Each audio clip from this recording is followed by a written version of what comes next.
Hey guys, welcome to government jobs Gyan YouTube channel. Guys, आज की इस वीडियो में हम बात करेंगे Uttar Pradesh GNM entrance test UP GT 2025 के notification online form apply process के बारे में। जी हाँ दोस्तों, अटल बिहारी वाजपेयी मेडिकल यूनिवर्सिटी उत्तर प्रदेश ने UP GET Uttar Pradesh GNM entrance test 2025 का नोटिफिकेशन रिलीज कर दिया है। कैसे आप इस एंट्रेंस टेस्ट में पार्टिसिपेट करने के लिए अपने फॉर्म अप्लाई कर सकते हो बिना कोई मिस्टेक किए हुए, इसकी पूरी जानकारी हम आपको स्टेप बाय स्टेप रजिस्ट्रेशन से लेकर प्रिंट तक इस वीडियो में देंगे। बस आपको इस वीडियो को स्किप के बिना शुरू से लेकर एंड तक देखना है। उसके बाद वीडियो पसंद आए तो इसे लाइक और शेयर कर दें। चैनल पर नए हो तो इसे सब्सक्राइब कर लें। साथ ही साथ आपको फॉर्म अप्लाई करते हुए जो जो भी प्रॉब्लम फेस हो रही है उन सभी का हल आपको इस वीडियो में मिल जाएगा। तो बिना कोई वक्त गंवाए चलिए शुरू करते हैं। आपको इस वीडियो के डिस्क्रिप्शन बॉक्स में हमारी वेबसाइट IND-sarkari-naukri.in के इस पेज का लिंक मिल जाएगा। यहाँ पर आपको इस एंट्रेंस टेस्ट के रिगार्डिंग सभी डिटेल्स प्रोवाइड कर दी गई है। अटल बिहारी वाजपेयी मेडिकल यूनिवर्सिटी उत्तर प्रदेश ने Uttar Pradesh GNM entrance test UP GET 2025 का नोटिफिकेशन रिलीज कर दिया है। आप 2 अप्रैल 2025 से 14 मई 2025 तक अपने फॉर्म अप्लाई कर सकते हो। मिनिमम आयु सीमा 17 साल है, अपर आयु सीमा नहीं है। यहाँ पर आप ऑल इंडिया से ऑनलाइन अप्लाई कर सकते हो। उसके लिए आपको इस पेज को नीचे स्क्रॉल डाउन करते हुए इंपॉर्टेंट लिंक सेक्शन में आना है। इंग्लिश नोटिफिकेशन पीडीएफ और हिंदी नोटिफिकेशन पीडीएफ लिंक पर क्लिक करके इस एंट्रेंस एग्जाम के ऑफिशियल इंफॉर्मेशन ब्राउचर्स को ओपन कर लेना है और इनमें से आपको पूरी डिटेल रीड कर लेनी है, हिंदी या फिर इंग्लिश लैंग्वेज में। आप जिस भी लैंग्वेज में कंफर्टेबल है उसमें अपना इंफॉर्मेशन बुलेटिन ओपन करके इसमें से आप पूरी डिटेल रीड कर ले। यहाँ पर आपको सभी डिटेल्स प्रोवाइड कर दी गई है, जैसे कि कब से कब तक आप अप्लाई कर सकते हो, कब आपका एग्जाम होगा, क्या आपका एलिजिबिलिटी क्राइटेरिया इस टेस्ट में पार्टिसिपेट करने के लिए होना चाहिए। पूरी जानकारी आपको इन नोटिफिकेशंस में दे दी गई है। आप सभी डिटेल्स केयरफुली रीड आउट करें, उसके बाद अपने फॉर्म अप्लाई कर ले। फॉर्म अप्लाई करने के लिए भी आपको हमारी वेबसाइट के इसी पेज पर ही अप्लाई ऑनलाइन का लिंक दिया गया है। जैसे ही आप इस लिंक पर क्लिक करेंगे तो आपके सामने यहाँ पर Uttar Pradesh GNM entrance test का ये ऑफिशियल पोर्टल ओपन होगा अटल बिहारी वाजपेयी मेडिकल यूनिवर्सिटी की वेबसाइट पर। यहाँ पर आने के बाद गाइड, अगर आपने पहले से रजिस्ट्रेशन कर रखा है तो आपको अपना रजिस्ट्रेशन आईडी नंबर एंटर करना है, अपना पासवर्ड एंटर करना है और लॉगिन की इस टैब पर क्लिक करके आपको अपने डैशबोर्ड में लॉगिन कर लेना है और फिर वहां से आपको अपना फॉर्म अप्लाई करना है। और अगर आप यहाँ पर फर्स्ट टाइम इस टेस्ट के लिए पार्टिसिपेट करने जा रहे हैं तो सबसे पहले यहाँ पर आपको अपना रजिस्ट्रेशन करना होगा। उसके लिए आपको रजिस्टर का ये लिंक दिया गया है, आपको इस लिंक पर क्लिक करना है और अपना रजिस्ट्रेशन कंप्लीट कर लेना है। फिर आपके सामने यहाँ पर रजिस्ट्रेशन का फॉर्म ओपन हो जाएगा। यहाँ पर आपको ये इंस्ट्रक्शंस रीड कर लेने हैं और उसके बाद अपना रजिस्ट्रेशन स्टार्ट करना है। यहाँ पर आपको अपना फर्स्ट नेम एंटर करना है अपनी 10वीं की मार्कशीट के अकॉर्डिंग, फिर मिडिल नेम देना है, उसके बाद लास्ट नेम देना है। मिडिल नेम लास्ट नेम नहीं है तो आप इन कॉलम को खाली छोड़ सकते हैं। उसके बाद यहाँ पर आपको अपने फादर का नाम एंटर करना है अपनी 10वीं की मार्कशीट के अकॉर्डिंग, मदर का नेम एंटर करना है 10वीं की मार्कशीट के अकॉर्डिंग। उसके बाद यहाँ पर आपको अपनी डेट ऑफ बर्थ सेलेक्ट कर लेनी है। पहले आपको डे, फिर मंथ और ईयर सेलेक्ट करना है। उसके बाद आपको अपना जेंडर सेलेक्ट करना है। फिर आप यहाँ पर आपको अपनी ईमेल आईडी एंटर करनी है। उसके बाद आपको अपना मोबाइल नंबर देना है। अल्टरनेट कोई मोबाइल नंबर है वो आप यहाँ पर एंटर कर दे। व्हाट्सएप मोबाइल नंबर अलग है तो वो आप यहाँ पर एंटर कर दे या फिर व्हाट्सएप मोबाइल नंबर यहाँ पर आप दें। उसके बाद यहाँ पर आपको अपनी कैटेगरी सेलेक्ट करनी है, आप किस कैटेगरी से बिलोंग करते हैं। फिर यहाँ पर आपको अपनी सब कैटेगरी बतानी है। यहाँ पर आप पर्सन विद डिसेबिलिटी कैंडिडेट हैं या फिर नहीं, अगर हैं तो ऑप्शन सेलेक्ट करें। और गाइज, अगर यहाँ पर आप पीडब्ल्यूडी कैंडिडेट हैं तो आपकी डिसेबिलिटी की परसेंटेज 40% से 50% के बीच में होनी चाहिए और आपके पास यहाँ पर पीडब्ल्यूडी का सर्टिफिकेट भी होना चाहिए, डिसेबिलिटी सर्टिफिकेट। और अगर नहीं है आप पीडब्ल्यूडी कैंडिडेट तो आपको नॉट एप्लीकेबल ऑप्शन सेलेक्ट करना है और उसके बाद गाइज यहाँ पर आपको रजिस्टर की इस बटन पर क्लिक कर देना है। उसके बाद आपने जो रजिस्ट्रेशन की डिटेल प्रोवाइड कराई है उसका पूरा प्रीव्यू यहाँ पर आपको शो कर दिया गया है। आप सभी डिटेल्स यहाँ पर चेकआउट करें, कोई मिस्टेक है तो आप बैक बटन पर क्लिक करके एडिट कर लें और अगर सभी डिटेल्स ओके हैं तो यहाँ पर बस अब आपको सबमिट के इस ऑप्शन पर क्लिक कर देना है। फिर आपको कंफर्म के ऑप्शन पर क्लिक कर देना है। नेक्स्ट आपके सामने यहाँ पर ये पॉपअप शो होगा। यहाँ पर आपके रजिस्टर्ड मोबाइल नंबर पर एक ओटीपी सबमिट किया गया है, वो ओटीपी आपको यहाँ पर एंटर करना है और उसके बाद यहाँ पर आपको वेरीफाई के इस ऑप्शन पर क्लिक करके अपना मोबाइल नंबर वेरीफाई कर लेना है। अपना मोबाइल नंबर वेरीफाई करते ही आपका रजिस्ट्रेशन यहाँ पर सक्सेसफुली कंप्लीट हो जाएगा। आपका मोबाइल नंबर वेरीफाई होते ही यहाँ पर आपका रजिस्ट्रेशन सक्सेसफुली कंप्लीट हो जाएगा। आपके रजिस्टर्ड मोबाइल नंबर पर एक लॉगिन आईडी और पासवर्ड सबमिट कर दिए गए हैं। आपको उन्हें केयरफुली नोट डाउन करके रख लेना है फ्यूचर यूज के लिए। और यहाँ पर बस अब आपको ओके के इस ऑप्शन पर क्लिक करना है। उसके बाद आपके सामने लॉगिन का इंटरफेस ओपन होगा। अब यहाँ पर आकर आपको अपना रजिस्ट्रेशन आईडी नंबर एंटर करना है, अपना पासवर्ड आपको एंटर करना है और लॉगिन की इस टैब पर क्लिक करके आपको अपने डैशबोर्ड में लॉगिन कर लेना है। नेक्स्ट यहाँ पर अब आपको अपना पासवर्ड चेंज करना है। गाइस यहाँ पर सबसे पहले आपको अपना ओल्ड पासवर्ड एंटर करना है। वो पासवर्ड जो आपके रजिस्टर्ड मोबाइल नंबर पर ऑर्गेनाइजेशन की तरफ से सेंड किया गया था, वो पासवर्ड आप यहाँ पर एंटर करें। उसके बाद आपको अपना नया पासवर्ड यहाँ पर क्रिएट करना है। आपका पासवर्ड यहाँ पर अल्फा न्यूमेरिक फॉर्मेट में होना चाहिए। मीन्स आपके पासवर्ड में कम से कम एक अपर केस कैरेक्टर, एक लोअर केस कैरेक्टर, एक इंटीजर नंबर और एक स्पेशल कैरेक्टर जैसे कि @ या फिर डॉलर होना चाहिए। तो इस फॉर्मेट में यहाँ पर आपको अपना नया पासवर्ड रेडी करना है। वही पासवर्ड आपको कंफर्म पासवर्ड फील्ड में एंटर करना है और फिर यहाँ पर आपको चेंज के इस ऑप्शन पर क्लिक करके अपना पासवर्ड चेंज कर लेना है। नेक्स्ट आपके सामने आपका डैशबोर्ड ओपन हो जाएगा। उसके बाद आपको पेज को नीचे स्क्रॉल डाउन करते हुए यहाँ पर अब फिल फॉर्म के इस ऑप्शन पर क्लिक करके अपना फॉर्म फिल कर लेना है। अब यहाँ पर आपको अपनी पर्सनल इन्फॉर्मेशन देनी है। यहाँ पर आपको कुछ चीजें ऑटोमेटिकली फिल मिल जाएगी जो आपने रजिस्ट्रेशन टाइम पे प्रोवाइड कराई थी। अब यहाँ पर बस अब आपसे पूछा गया है कि क्या आप उत्तर प्रदेश के निवासी हैं, अगर हैं तो यस करें, नहीं तो नो ऑप्शन सेलेक्ट करें। उसके बाद यहाँ पर आपको अपना आधार कार्ड नंबर एंटर कर देना है और फिर गाइज आपको सेव एंड नेक्स्ट के इस ऑप्शन पर क्लिक कर देना है। नेक्स्ट यहाँ पर आपको अपने एड्रेस की डिटेल देनी है। पहले यहाँ पर आप अपना परमानेंट एड्रेस एंटर करें। यहाँ पर आप अपना हाउस नंबर, स्ट्रीट या विलेज एंटर करें, अपना मोहल्ला, एरिया, पोस्ट ऑफिस एंटर करें, अपना स्टेट आप सिलेक्ट करें, उसके बाद डिस्ट्रिक्ट आप सिलेक्ट करें, फिर अपनी सिटी यहाँ पर एंटर करें और अपना पिन कोड एंटर कर दें। और उसके बाद यहाँ पर आपको अपना कोरोस्पोंडेंस एड्रेस भी ऐसे ही एंटर कर देना है। और अगर आपका कोरोस्पोंडेंस एड्रेस और परमानेंट एड्रेस सेम है तो यहाँ पर बस अब आपको सेम एज परमानेंट एड्रेस आपको इस चेकबॉक्स को ओके कर देना है। ऑटोमेटिकली आपका कोरोस्पोंडेंस एड्रेस आपके परमानेंट एड्रेस के अकॉर्डिंग फिल हो जाएगा और उसके बाद यहाँ पर अब आपको सेव एंड नेक्स्ट के इस ऑप्शन पर क्लिक कर देना है। नेक्स्ट यहाँ पर आपको अपनी एजुकेशनल क्वालिफिकेशन की डिटेल देनी है। यहाँ पर Uttar Pradesh GNM entrance test UP GT 2025 में पार्टिसिपेट करने के लिए आपका 12वीं क्लास पास आउट होना जरूरी है किसी मान्यता प्राप्त बोर्ड से, प्लस यहाँ पर आपके 40% मार्क्स होनी चाहिए 12वीं क्लास में। और साथ ही साथ 10+2 में अंग्रेजी के साथ भारतीय नर्सिंग परिषद द्वारा मान्यता प्राप्त स्कूलों से व्यावसायिक एएनएम पाठ्यक्रम में भी आपके 40% मार्क्स होने जरूरी है। और 10+2 में अंग्रेजी के साथ किसी मान्यता प्राप्त सीबीएसई बोर्ड, राज्य, केंद्रीय संस्थान से व्यावसायिक स्ट्रीम हेल्थ केयर साइंस में आपके 40% उत्तीर्ण अंक प्राप्त हुए होने जरूरी है। और साथ ही साथ आपका यहाँ पर एएनएम में पंजीकरण होना भी जरूरी है। तो यहाँ पर अब आपको अपनी एजुकेशनल क्वालिफिकेशन की डिटेल प्रोवाइड करनी है। यहाँ पर सबसे पहले आपको अपनी 10वीं क्लास की डिटेल देनी है। यहाँ पर आप सबसे पहले बोर्ड का नाम सेलेक्ट करें, जिस बोर्ड से आपने अपनी 10वीं क्लास पास आउट की है। स्कूल का नाम यहाँ पर आप एंटर करें। उसके बाद पासिंग ईयर यहाँ पर आप एंटर करें, किस ईयर में आपने अपनी 10वीं क्लास पास आउट की है। फिर अगर आपने कोविड के दौरान की है तो आपको इस चेकबॉक्स को ओके कर देना होगा, नहीं की है तो इसे ऐसे ही रहने दें। उसके बाद यहाँ पर आपको अपने मैक्सिमम मार्क्स देने हैं। फिर कितने मार्क्स आपने ऑब्टेन किए हैं वो आपको एंटर करने हैं। इनके अकॉर्डिंग यहाँ पर आपकी परसेंटेज कैलकुलेट करके आपको शो कर दी जाएगी। फिर यहाँ पर आपको अपना सब्जेक्ट्स बताने हैं। 10th में आपके पास आर्ट था, कॉमर्स थी या फिर साइंस थी, आप अपने अकॉर्डिंग यहाँ पर एंटर कर दे अपने सब्जेक्ट्स। उसके बाद यहाँ पर आपको 10वीं के इंग्लिश सब्जेक्ट की डिटेल देनी है। मैक्सिमम मार्क्स आपको एंटर करने हैं, कितने मार्क्स आपने ऑब्टेन किए हैं वो आपको एंटर करने हैं। इनके अकॉर्डिंग यहाँ पर आपकी परसेंटेज कैलकुलेट करके शो कर दी जाएगी। उसके बाद आपको अपनी 10वीं क्लास के हिंदी सब्जेक्ट या फिर कोई अदर रीजनल लैंग्वेज जो आपका सब्जेक्ट है, अन्य क्षेत्रीय भाषा, उसकी डिटेल देनी है। मैक्सिमम मार्क्स यहाँ पर एंटर करें, कितने मार्क्स आपने ऑब्टेन किए हैं वो एंटर करें। परसेंटेज आपकी इन मार्क्स के अकॉर्डिंग कैलकुलेट करके आपको शो कर दी जाएगी।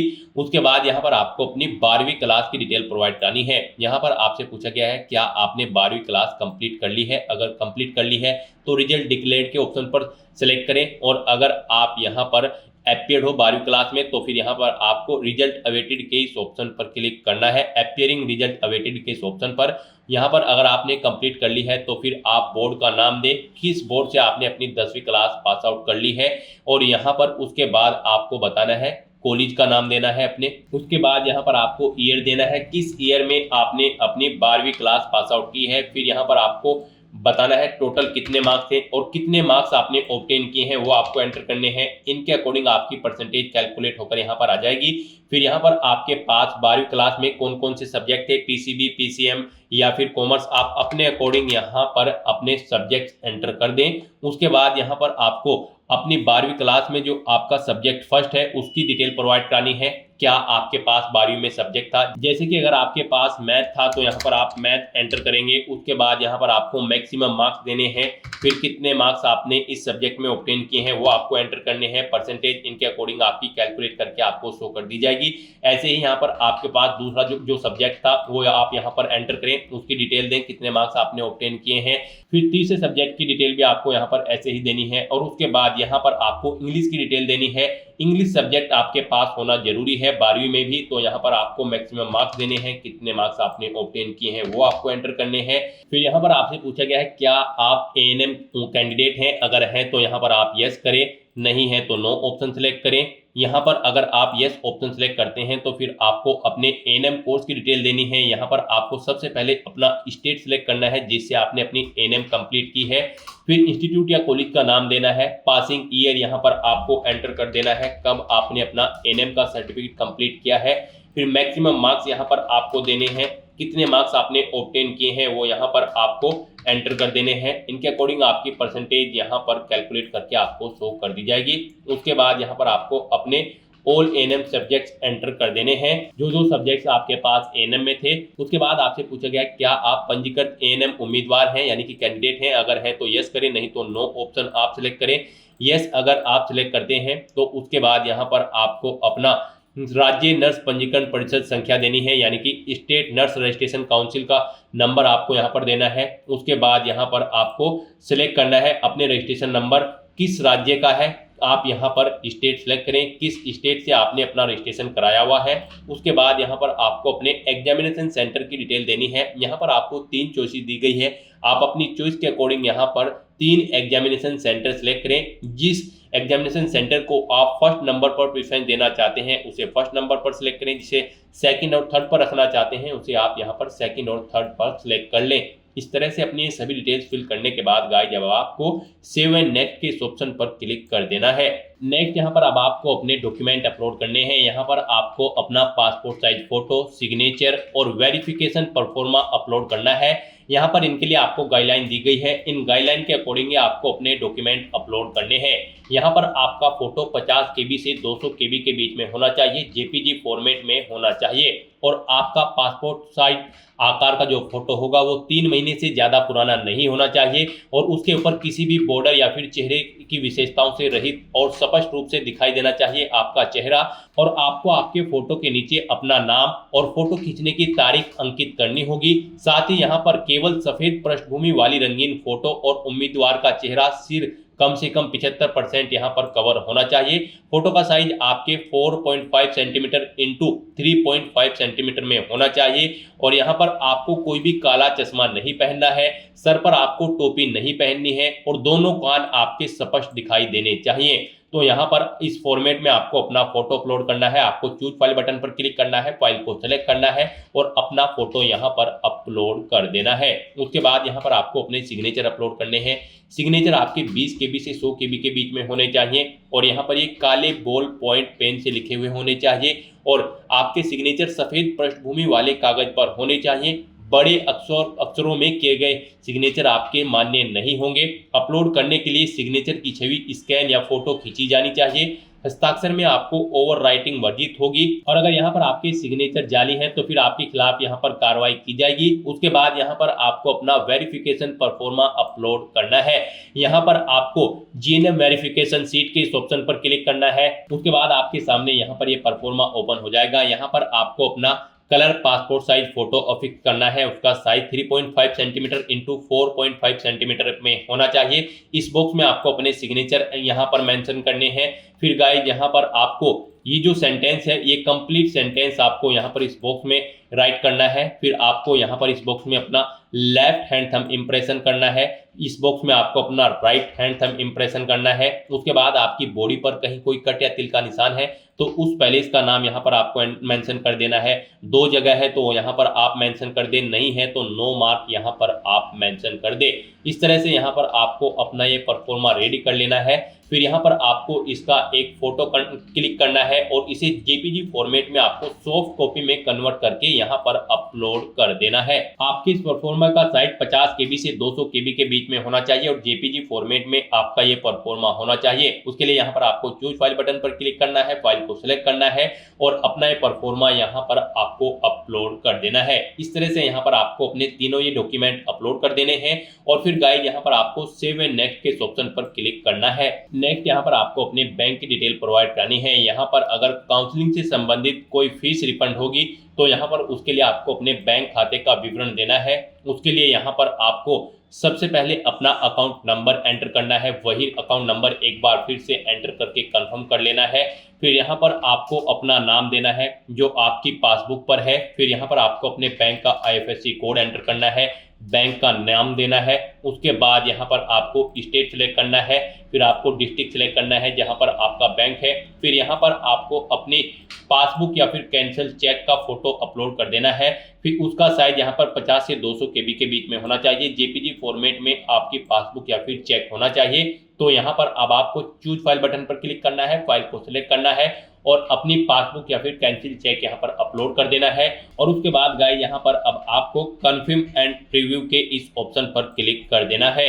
नेक्स्ट यहाँ पर आपको आपके एप्लीकेशन फॉर्म का पूरा प्रीव्यू शो कर दिया गया है। आपको सभी डिटेल्स केयरफुली चेकआउट करनी है, पेज को नीचे स्क्रॉल डाउन करना है और यहाँ पर अब आपको अपलोड लाइव फोटो के इस ऑप्शन पर क्लिक कर देना है। नेक्स्ट आपके सामने कुछ इस तरह से इंटरफेस ओपन होगा। आपको पेज को नीचे स्क्रॉल डाउन करना है और फिर यहाँ पर अब आपको अपलोड लाइव फोटो के इस ऑप्शन पर क्लिक कर देना है। नेक्स्ट यहाँ पर अब आपको अपना लाइव फोटो कैप्चर करना है। उसके लिए आपको इंस्ट्रक्शंस दिए गए हैं, आपको इन्हें केयरफुली रीड करना है और उसके बाद आपको अपने वेब कैमरा या फिर मोबाइल फोन से अपना लाइव फोटो कैप्चर कर लेना है।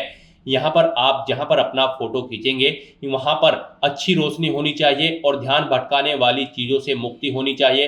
फ्रंट कैमरे पर एक ही चेहरा यानी कि एक ही उम्मीदवार दिखाई देना चाहिए। लाइव फोटो पर कोई अन्य चेहरा उम्मीदवारी रद्द करने का आधार हो सकता है। वेबकैम या फिर डिवाइस कैमरा शुरू करने के लिए ओपन कैमरा बटन पर क्लिक करें। कैंडिडेट को यहाँ पर खुद को कैमरे के सामने उचित दूरी और कोण पर रखना होगा। उन्हें यह सुनिश्चित करना होगा कि उनका चेहरा फ्रेम में ठीक बीचों बीच हो और स्पष्ट रूप से दिखाई दे रहा हो। लाइव फोटो को ऑटो कैप्चर करने के लिए आपको अपना चेहरा बाएं और दाएं घुमाना होगा, कुछ इस तरह से जैसे यहाँ पर इस इमेज में आपको शो हो रहा है। अगर आपकी खींची गई फोटो से आप संतुष्ट नहीं हैं तो आप इसे बार बार तब तक लेते रहेंगे जब तक आपकी फोटो की गुणवत्ता और स्पष्टता को लेकर आप आश्वस्त न हो जाए। एक बार जब उम्मीदवार खींची गई छवि से संतुष्ट हो जाएगा तो फिर आपको अपलोड फोटो बटन पर क्लिक करना होगा। तो यहाँ पर अब आपको ओपन कैमरा के ऑप्शन पर क्लिक करना है और अपना लाइव फोटो यहाँ पर कैप्चर कर लेना है। और अगर आपका फोटो सही नहीं है, आपको सही दिखाई नहीं दे रहा है, तो आप रीटेक फोटो के ऑप्शन पर क्लिक करके दोबारा से अपना फोटो कैप्चर कर सकते हैं। और जब आप संतुष्ट हो जाएं कि आपका फोटो यहाँ पर बिल्कुल ओके है, उसके बाद यहाँ पर आपको अपलोड लाइव फोटो के ऑप्शन पर क्लिक करके अपना फोटो यहाँ पर अपलोड कर देना है। फिर गाइस यहाँ पर आपको डिक्लेरेशन सेक्शन में आना है। आई हर्बी डिक्लेयर इस चेकबॉक्स को ओके करना है और उसके बाद आपको यहाँ पर सेव एंड पे फी के इस ऑप्शन पर क्लिक कर देना है।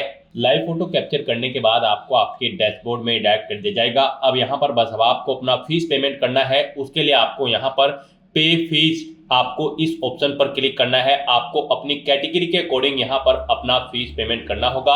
गाइस यहाँ पर हम आपको बता दें, जनरल OBC EWS कैंडिडेट को 3000 रुपये फीस जमा करानी है। SC ST PH कैंडिडेट को 2000 रुपये एप्लीकेशन फीस के रूप में यहाँ पर जमा कराने होंगे, जो कि आप ऑनलाइन मोड में debit card, credit card, net banking या फिर UPI के माध्यम से जमा करा सकते हो। तो यहाँ पर अब आपको पे फीस रुपए जो भी आपकी कैटेगरी होगी उसके अकॉर्डिंग अमाउंट शो कर दिया जाएगा। आपको इस ऑप्शन पर क्लिक करना है। उसके बाद यहाँ पर आपको ओके करना है। फिर यहाँ पर आपको फीस पेमेंट के इंटरफेस पर रिडायरेक्ट कर दिया जाएगा। अब यहाँ पर आपको अपना मोबाइल नंबर एंटर करना है, अपनी ईमेल आईडी आपको यहाँ पर एंटर करनी है और उसके बाद आपको कंटिन्यू के इस ऑप्शन पर क्लिक कर देना है। उसके बाद यहाँ पर आपके सामने मल्टीपल ऑप्शन शो होंगे। आप debit card, credit card, net banking या फिर यूपीआई के माध्यम से अपना फीस पेमेंट कर सकते हो। यहाँ पर आपके लिए यूपीआई ऑप्शन सबसे बेस्ट रहेगा। आप यूपीआई के इस ऑप्शन पर क्लिक करें, उसके बाद यहाँ पर आप यूपीआई आईडी नंबर एंटर करके अपनी फीस पेमेंट कर सकते हो, या फिर अगर आप क्यूआर कोड के थ्रू अपना फीस पेमेंट करना चाहते हैं तो यहाँ पर आप शो क्यूआर के इस ऑप्शन पर क्लिक करें। ये क्यूआर कोड यहाँ पर आपको शो हो जाएगा, इसे आप स्कैन करें और अपने यूपीआई से फीस पेमेंट कर दें। सक्सेसफुली फीस पेमेंट करने के बाद आपको आपके डैशबोर्ड में डायरेक्ट कर दिया जाएगा। वहां से आप अपने एप्लीकेशन फॉर्म का स्टेटस चेकआउट कर लें और उसके बाद आप अपने एप्लीकेशन फॉर्म का एक हार्ड कॉपी प्रिंट आउट ले लें फ्यूचर यूज के लिए, फ्यूचर रेफरेंस के लिए। तो दोस्तों ऐसे आप Uttar Pradesh JNM entrance test UP GET 2025 के लिए अपना फॉर्म अप्लाई कर सकते हो बिना कोई मिस्टेक किए हुए, स्टेप बाय स्टेप। आज की इस वीडियो में बस इतना ही। आई होप ये वीडियो आपको पसंद आई होगी। अगर पसंद आई हो तो इसे लाइक और शेयर करें। चैनल पर नए हो तो इसे सब्सक्राइब कर लें। Thanks for watching.